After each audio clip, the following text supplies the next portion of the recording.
Ya. Linda seperti apa, Bang? Apa? Penunjukan Linda sendiri. Kenapa? Setelah munculnya Linda, apakah tim kuasa hukum jadi punya saksi kunci baru? Enggak, kalau Linda itu kan bukan saksi hukum. Dia itu kan hanya kerasukan. Kerasupan ya? Iya, Sama, kerasukan, tepat. kerasukan. Jadi tidak bisa dipakai sebagai saksi. Bukan saksi yang diakui oleh undang-undang. Mungkin hanya sekedar petunjuk, tapi bukan saksi. Karena orang kerasukan mana bisa jadi saksi sih? Di mata hukum kita, belum diakui orang kerasukan itu sebagai saksi, sebagai bukti. Petunjuk boleh, hanya untuk guidance boleh. Jadi itu bukan bukti. Abang, kalau misalkan kuasa hukum ragu-ragu dari tim abang ragu-ragu terhadap Peggy ini, apakah dari pihak keluarga dari tahun 2016 sampai saat ini itu sudah benar Peggy atau bukan gitu? Kalau Mbak bagaimana Mbak? Meyakini nggak sih Peggy ini beneran pelaku atau enggak? Kalau itu sih saya kembalikan lagi kepada ke pihak kepolisian ya. Keluarga menaruh kepercayaan terhadap pihak kepolisian. Jadi kalau Tapi, ditanya yakin atau tidak, saya masih abu-abu. Dia sendiri, keluarga sendiri yang boleh dikatakan dari keluarga yang ekonomi lemah, tidak sampai aksesnya ke arah setingkat itu. Tapi mereka mengikuti sidang, memang benar nama-nama itu semua ada gitu loh. Jadi ya itu sesuai dengan, dan itu persidangan kan bukan seminggu 2 minggu, itu berbulan-bulan gitu loh. Jadi keluarga hanya mengatakan terlalu cepat untuk mengatakan Peggy pelakunya, terlalu cepat untuk menyatakan fiktif gitu. Itu aja. Karena baru kasus ini kan baru 2 minggu dibuka lagi setelah 8 tahun tidur, ya. Benar nggak sih, Bang, kalau pelakunya memang ada? Apa? Benar nggak sih ada isu kalau pelakunya ada orang di belakangnya gitu atau jabat yang Di medsos begitu, tapi kita nggak bisa komentar apapun. Di medsos begitu, tapi kita nggak bisa komentar apapun. Bang, buat clear Bang, ini maksudnya yang 5 dari terpidana itu menyatakan bukan Peggy pelakunya. Jadi gini. Maksudnya orangnya itu bukan Peggy atau memang Peggy tidak terlibat Bang? Maksudnya penjelasannya seperti apa Bang? Waktu itu apa? Penjelasan Pak, pelakunya atau bukan? Yang mana? Jadi gini, sebentar. Untuk diam dulu. Untuk sesudah penyidik, sesudah kasus ini dibuka lagi, 6 terpidana di BAP lagi oleh Polda, ya. 5 lawan 1 suara. 5 suara itu kan kau yang berhubungan dengan Polda. 5 kata itu pelakunya atau bukan itu Peggy? Apa jawabannya? Bukan pelakunya. Bukan pelakunya. Ya. Peggy bukan pelaku, kata 5 terpidana. 1 mengatakan iya, jadi 5 lawan 1. Sementara yang fiktif mengatakan apa? Yang fiktif itu asal sebut aja. Mereka mengatakan asal sebutkan aja dulu. Tapi di BAP semuanya jelas. Motornya apa, siapa bonceng siapa, cara merkosanya apa, diuraikan, dan itu berbulan-bulan sama persidangan diakui.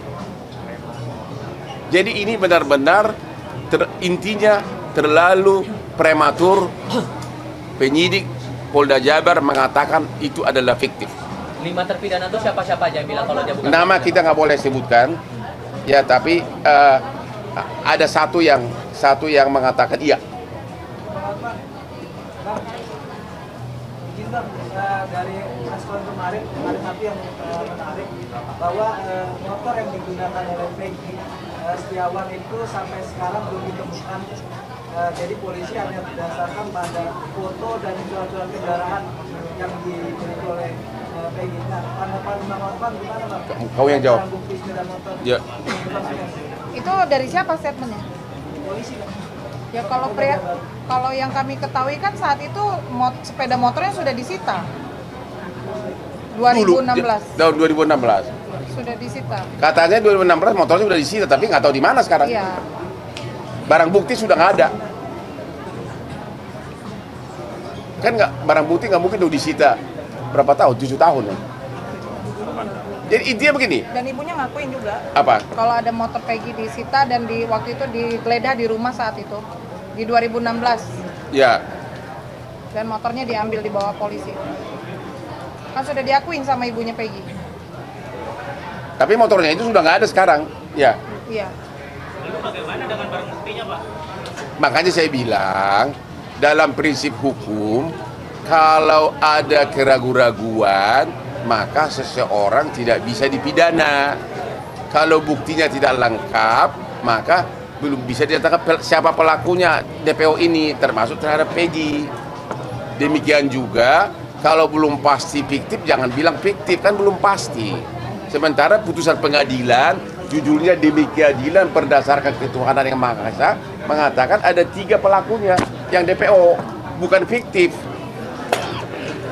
Bang, karena ada keraguan-raguan tadi, ditambah juga dengan masih ada pertanyaan juga di publik soal proses hukum ini, terutama penetapan Peggy sebagai tersangka. Dari pihak keluarga Vina, apakah akan ada upaya untuk bertanya, berkoordinasi ke Propam Polda Jabar untuk mengusut proses penyelidikan Justru konferensi pers ini kami lakukan agar semua pihak aparat institusi terkait melaksanakan kewenangan masing-masing, termasuk Propam, termasuk Bapak Presiden. Ya, karena dengan konferensi pers begini berarti kan viral, semua orang mendengarkan tanpa harus satu-satu dihadap. Karena ini adalah tanggung jawab dan tugas mereka. Itu loh. Mas, kalau misalkan memang terbukti Peggy ini merupakan korban salah tangkap, ini hukumannya seperti apa? Ya kita belum bisa ngomong, nanti kan persidangan yang membuktikan. Cuma keluarga sendiri dan dari segi proses pembuktian pun masih sangat meragukan gitu loh. Ya, karena motornya sudah nggak ada. 5 pelaku terpidana mengatakan bukan dia pelakunya. Jangan dingin ya, jangan dingin. Gitu loh. Ya kita tunggu aja persidangan nanti.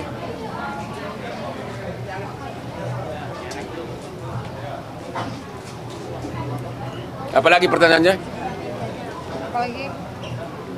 Mas tadi kan sempat ada kekaburan soal Peggy ini, yang penangkapan Peggy ini, kalau berarti tadi menyarankan Peggy ini karena memang masih belum membuat terkait dengan bukti yang didapat oleh kepolisian, berarti diharapkan dibebaskan terlebih dahulu. Ya kalau buktinya tidak cukup, memang belum waktunya untuk ditahan. Apalagi 5 dari pelaku itu menyatakan bukan dia pelakunya. Itu loh. Dan saya belum yakin ada saksi yang melihat langsung dia melakukan itu. Selain hanya 1 orang itu yang mengaku. Gitu. Jadi intinya buktinya masih ragu-ragu. AF dan Dede juga mengaku. Apanya? Yang mengatakan Peggy pelakunya. Ya, mereka kita belum lihat BAP-nya kan? Iya, belum. Ya, ada saksi lain katanya AF dan Dede yang mengatakan Peggy, tapi kita belum tahu detail dia punya kesaksian gimana, apakah dia lihat atau tidak. Ya. Jadi tujuan konferensi pers hari ini adalah agar publik tahu bagaimana sikap keluarga dan kuasa hukum. Intinya terlalu terburu-buru untuk menyatakan Peggy adalah pelaku DPO dan terlalu terburu-buru untuk menyatakan 2 pelaku DPO itu adalah fiktif. Sementara penyidikan baru kurang lebih dari 2 minggu penyidikan ulang, padahal proses persidangan sudah berlangsung lama dan semuanya menyatakan ada 3 pelaku DPO.